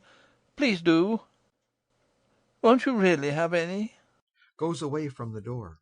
If I only knew, I wouldn't have bought any. Well, I shan't drink any either. Yasha carefully puts the tray on a chair. You have a drink, Yasha, at any rate. To those departing, and good luck to those who stay behind. Drinks. I can assure you that this isn't real champagne. 8 roubles a bottle. It's devilish cold here. There are no fires today. We're going away. What's the matter with you? I'm just pleased. It's October outside, but it's as sunny and as quiet as if it were summer. Good for building. Looking at his watch and speaking through the door. Ladies and gentlemen, please remember that it's only 47 minutes till the train goes. You must go off to the station in 20 minutes. Hurry up. Trovimov, in an overcoat, comes in from the grounds. I think it's time we went. The carriages are waiting. Where the devil are my galoshes? They're lost. Anya, I can't find my galoshes. I can't. I've got to go to Kharkov. I'm going in the same train as you. I'm going to spend the whole winter in Kharkov. I've been hanging about with you people, going rusty without work. I can't live without working. I must have something to do with my hands. They hang about as if they weren't mine at all. We'll go away now, and then you'll start again on your useful labours. Have a glass? I won't. So you're off to Moscow now? Yes, I'll see them into town, and tomorrow I'm off to Moscow. Yes, I expect the professors don't lecture nowadays. They're waiting till you turn up. That's not your business. How many years have you been going to the university? Think of something fresh. This is old and flat. Looking for his galoshes. You know, we may not meet each other again, so just let me give you a word of advice on parting. Don't wave your hands about. Get rid of that habit of waving them about. And then building villas and reckoning on their residents becoming freeholders in time. That's the same thing. It's all a matter of waving your hands about. Whether I want to or not, you know, I like you. You're thin, delicate fingers, like those of an artist, and you've a thin, delicate soul. Embraces him. Goodbye, dear fellow. Thanks for all you've said. If you want any, take some money from me for the journey. Why should I? I don't want it. But you've nothing. Yes, I have, thank you. I've got some for a translation. Here it is in my pocket. But I can't find my galoshes. Varya, from the other room. Take your rubbish away. Throws a pair of rubber galoshes onto the stage. Why are you angry, Varya? These aren't my galoshes. In the spring I sowed 3,000 acres of poppies, and now I've made 40,000 roubles net profit. And when my poppies were in flower, what a picture it was! So I, as I was saying, made 40,000 roubles, and I mean I'd like to lend you some, because I can afford it. Why turn up your nose at it? I'm just a simple peasant. Your father was a peasant, mine was a chemist, and that means absolutely nothing. Lopakin takes out his pocketbook. No. Even if you gave me 20,000, I should refuse. I'm a free man, and everything that all you people, rich and poor, value so highly and so dearly hasn't the least influence over me. It's like a flock of down in the wind. I can do without you. I can pass you by. I'm strong and proud. Mankind goes on to the highest truths and to the highest happiness, such as is only possible on earth. And I go in the front ranks. Will you get there? I will. I'll get there and show others the way. Axes cutting the trees are heard in the distance. Well, goodbye, old man. It's time to go. Here we stand, pulling one another's noses, but life goes its own way all the time. When I work for a long time and I don't get tired, then I think more easily, and I think I get to understand why I exist. And there are so many people in Russia, brother, who live for nothing at all. Still, work goes on without that. Leonid Andreevich, they say, has accepted a post in a bank. He will get 60,000 roubles a year. But he won't stand it. He's very lazy. Anya at the door. Mother asks if you will stop them cutting down the orchard until she has gone away. Yes, really, you ought to have enough tact not to do that. Exit. All right, all right. Yes, he's right. Exit. Has Fiers been sent to the hospital? I gave the order this morning. I suppose they've sent him. Anya to Yepikhodov, who crosses the room. Semyon Pantleevich, please make inquiries if Fiers has been sent to the hospital. I told Igor this morning. What's the use of asking 10 times? The aged Fiers, in my conclusive opinion, isn't worth mending. His forefathers had better have him. I only envy him. Puts a trunk on a hat box and squashes it. Well, of course. I thought so. Exit. 22 troubles. Varya behind the door. Has Fiers been taken away to the hospital? Yes. Why didn't they take the letter to the doctor? It'll have to be sent after him. Exit. Where's Yasha? Tell him his mother's come and wants to say goodbye to him. She'll make me lose all patience. Dunyasha has meanwhile been bustling round the luggage. Now that Yasha is left alone, she goes up to him. If you only looked at me once, Yasha. You're going away, leaving me behind. Weeps and hugs him round the neck. What's the use of crying? Drinks champagne. In 6 days I'll be again in Paris. Tomorrow we get into the express and off we go. I can hardly believe it. Vive la France! It doesn't suit me here. I can't live here. It's no good.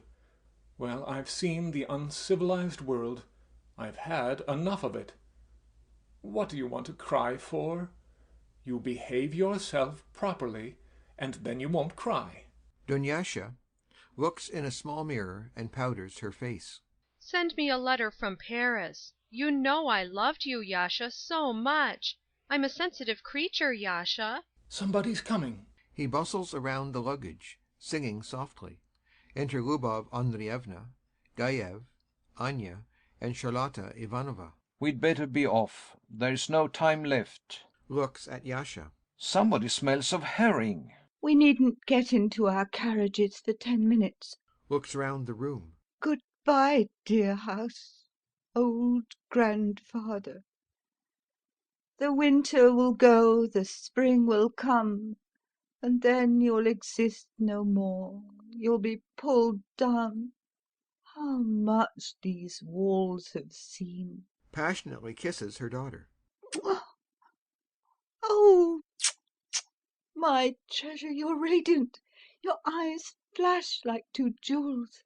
Are you happy? Very? Very. A new life is beginning, Mother. Yes, really, everything's all right now. Before the cherry orchard was sold, we all were excited and we suffered. And then when the question was solved once and for all, we all calmed down and even became cheerful. I'm a bank official now and a financier. Red in the middle, and you, Luba, for some reason or other, look better, there's no doubt about it. Yes, my nerves are better, it's true. She puts on her coat and hat. I sleep well. Take my luggage out, Yasha. It's time. My little girl, we'll soon see each other again. I'm off to Paris. I'll live there on the money your grandmother from Yaroslav sent along to buy the estate. Bless her. Though it won't last long. You'll come back soon. Soon, Mother, won't you? I'll get ready and pass the exam at the higher school, and then I'll work and help you. We'll read all sorts of books to one another, won't we? Kisses her mother's hands. We'll read in the autumn evenings. We'll read many books, and a beautiful new world will open up before us. You'll come, Mother? I'll come, my darling. Embraces her. Enter Lopakin. Charlotta is singing to herself. Charlotta is happy. She sings. Charlotta takes a bundle, looking like a wrapped-up baby. My little baby, bye-bye. The baby seems to answer. Ooh-ah, ooh-ah. Hush, my nice little boy. Ooh-ah, ooh-ah. I'm so sorry for you. Throws the bundle back. So please find me a new place. I can't go on like this. We'll find one, Charlotta Ivanovna. Don't you be afraid. Everybody's leaving us. Various going away. We've suddenly become unnecessary. I've nowhere to live in town. I must go away. Never mind. Enter Pishin. Nature's marvel. Oh, let me get my breath back. I'm fagged out. My most honored, give me some water. Come for money, what? I'm your humble servant, and I'm going out of the way of temptation. Exit. I haven't been here for ever so long. Dear madam. To Lopakin. You here? Glad to see you. Man of immense brain. Take this. Take it. Gives Lopakin money. 400 rubles. That leaves 840. Lopakin shrugs his shoulders in surprise. As if I were dreaming. Where did you get this from? Stop. It's hot. A most unexpected thing happened.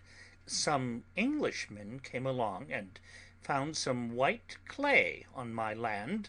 To Lubov Andreevna. And here's 400 for you, beautiful lady. Gives her money. Give you the rest later. Drinks water. Just now a young man in the train was saying that some great philosopher advises us all to jump off roofs. Jump, he says. And that's all. To think of that now. More water. Who were these Englishmen? I've leased off the land with the clay to them for 24 years. Now, excuse me, I've no time. I must run off. I must go to Snoikov and to Kardamonov. I owe them all money. Ugh. Goodbye. I'll come in on Thursday. We're just off to town, and tomorrow I go abroad. What? Why to town? I see furniture, trunks. Well, never mind. Never mind. These Englishmen are men of immense intellect. Never mind. Be happy. God will help you. Never mind. Everything in this world comes to an end. Kisses Lubov Andreevna's hand. And if you should happen to hear that my end has come, just remember this old horse and say, there was one such and such a Simeon Pishin. God bless his soul. Wonderful weather, yes? Exit deeply moved, but returns at once and says in the door, Dashenka sent her love. Exit. Now we can go. I've two anxieties, though. The first is poor Fiers. Looks at her watch. We've still 5 minutes. Mother, Fiers has already been sent to the hospital. Yasha sent him off this morning. The second is Varia. She's used to getting up early and to work, and now she's no work to do. She's like a fish out of water. She's grown thin and pale, and she cries, poor thing. You know very well, Ermolai Alexeyevitch, that I used to hope to marry her to you. And I suppose you are going to marry somebody. Whispers to Anya, who nods to Charlotta, and they both go out. She loves you. She's your sort. And I don't understand, I really don't, why you seem to be keeping away from each other. I don't understand. To tell the truth, I don't understand it myself. It's all so strange. If there's still time, I'll be ready at once. Let's get it over once and for all. I don't feel as if I could ever propose to her without you. Excellent. It'll only take a minute. I'll call her. The champagne's very appropriate. Looking at the tumblers. They're empty. Somebody's already drunk them. Yasha coughs. I call that licking it up. Excellent. We'll go out. Yasha, allez, I'll call her in. Varya, leave that and come here. Come. Exit with Yasha. Lopakin looks at his watch. Yes. There is a restrained laugh behind the door. A whisper. Then Varya comes in. Varya, looking at the luggage in silence. I can't seem to find it. What are you looking for? I packed it myself and I don't remember. Where are you going to now, Barbara Mikhailovna? I? To the Ragulins. I've got an agreement to go and look after their house. As housekeeper or something. Is that at Yashnevo? It's about 50 miles. So life in this house is finished now. Varya, looking at the luggage. Where is it? Perhaps I've put it away in the trunk. Yes, there'll be no more life in this house. And I'm off to Kharkov at once, by this train. I've a lot of business on hand. I'm leaving Epikhodov here. I've taken him on. Well, well. Last year at this time the snow was already falling, if you remember. And now it's nice and sunny. Only it's rather cold. There's 3 degrees of frost.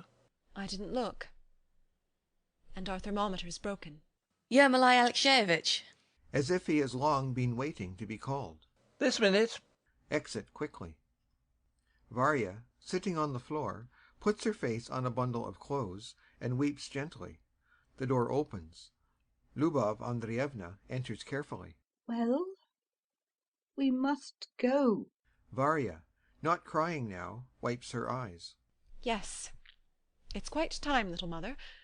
I'll get to the Ragulins today if I don't miss the train. Anya, put on your things. Enter Anya, then Gaev, Charlotta Ivanova. Gaev wears a warm overcoat with a cape.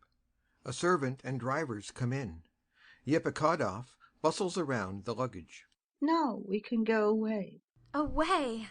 My friends, my dear friends, can I be silent in leaving this house for evermore? Can I restrain myself in saying farewell from expressing those feelings which now fill my whole being? Uncle. Uncle, you shouldn't. Double the red into the middle. I'll be quiet. Enter Trofimov, then Lopakin. Well, it's time to be off. Epikhodov, my coat. I'll sit here one more minute. It's as if I'd never really noticed what the walls and ceilings of this house were like. And now I look at them greedily, with such tender love. I remember when I was 6 years old, on Trinity Sunday, I sat at this window and looked and saw my father going to church. Have all the things been taken away? Yes, all, I think. To Yepikhodov, putting on his coat. You see that everything's quite straight, Epikhodov? You may depend upon me, Yermolai Alexeyevich. What's the matter with your voice? I swallowed something just now. I was having a drink of water. What manners? We go away, and not a soul remains behind. Till the spring. Varya drags an umbrella out of a bundle and seems to be waving it about. Lopakin appears to be frightened. What are you doing? I never thought. Come along, let's take our seats. It's time. The train will be in directly. Peter, here they are, your galoshes, by that trunk. And how old and dirty they are. Come on. the train, the station, cross in the middle, a white double in the corner. Let's go. Are you all here? There's nobody else? Locks a side door on the left. There's a lot of things in there. I must lock them up. Come. Goodbye, home. Goodbye, old life. Welcome, new life. Exit with Anya. Varya looks round the room and goes out slowly. Yasha and Charlotta, with her little dog, go out. Till the spring, then. Come on. Till we meet again. Exit. Lubov Andreevna and Gaev are left alone. They might almost have been waiting for that. They fall into each other's arms and sob restrainedly and quietly, fearing that somebody might hear them. My sister, my sister. Oh, my dear, my gentle, beautiful orchard. My life, my youth, my happiness. Goodbye. Goodbye. Mother! Cooey! To look at the walls and the windows for the last time. My dead mother used to like to walk about this room. My sister, my sister. Mother! Cooey! We are coming. They go out. The stage is empty. The sound of keys being turned in the locks is heard, and then the noise of the carriages going away. It is quiet. Then the sound of an axe against the trees is heard in the silence, sadly and by itself. Steps are heard. Fiers comes in from the door on the right. He is dressed as usual, in a short jacket and white waistcoat, slippers on his feet. He is ill. He goes to the door and tries the handle. It's locked. They have gone away. Sits on a sofa. They have forgotten about me. Never mind, I will sit here. And Leonid Andreevich will have gone in a light overcoat instead of putting on his fur coat. I didn't see. Oh, these young people. Life has gone on as if I had never lived. Sits on a sofa. I'll lie down. You have no strength left in you. Nothing left at all. Oh, you bungler. He lies without moving. The distant sound is heard, as if from the sky, of a breaking string, dying away sadly. Silence follows it, and only the sound is heard, some way away in the orchard, of the axe falling on the trees. Curtain. End of Act 4. End of The Cherry Orchard by Anton Chekhov.